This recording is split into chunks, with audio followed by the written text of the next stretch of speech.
আসসালামু আলাইকুম সবাইকে। সবাই কেমন আছেন? আশা করি ভালো আছেন। তো আলহামদুলিল্লাহ সবাই ভালো আছি।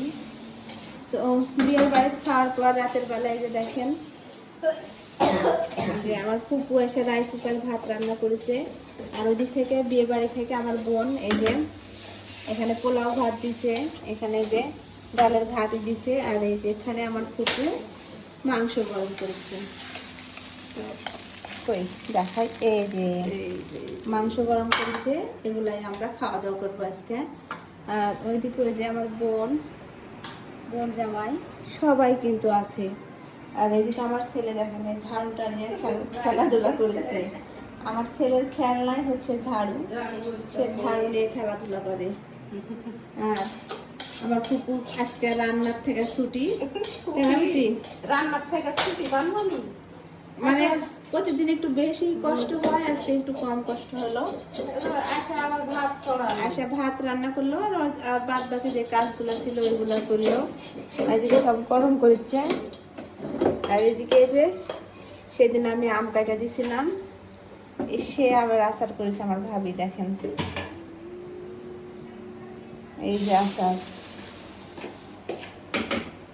এই যে আচার। অনেকেই কিন্তু কমেন্টসে আচারের রেসিপি দেখতে চাইছেন, তো সেটা আমি দুঃখের বিষয় আপনাদের সাথে শেয়ার করতে পারিনি। তো কোনো একদিন আচারের রেসিপিটা শেয়ার করব।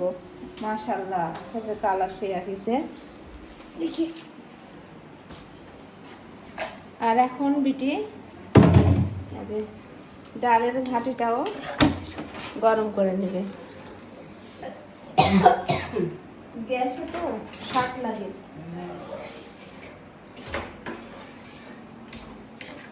আর ওইদিকে সবাই মনোযোগ দিয়ে কি করছে, মোবাইল দেখছে। আমার মাসুরা বোন, আমার বোন মনোযোগ দিয়ে ফোন দেখছে। আর কুকুর রান্না হইলে আমরা সবাই খাবো একসাথে। এদিকে বোন জামাই মনোযোগ দিয়ে মোবাইল দেখছে। তো বেটি কি সব রেডি টেডি করবো, করে সবাই একসাথে খেতে বসবো?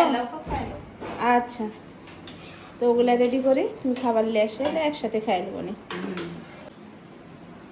আর এদিকে আমার মা যে পেঁপে মাখাইছে রাতের বেলা, আর এই পেঁপে মাখানা এখন সবাইকে দিবে। নাও বেটি পেঁপে মাখানা খাও, খাও। কালার সেই কালার আছে সেই স্বাদ। দাও। ওয়াও, পেঁপে মাখা রাতের বেলা। হ্যাঁ খাও, সবাক একটু করে দিই। পেঁপে মাখানা চাকো।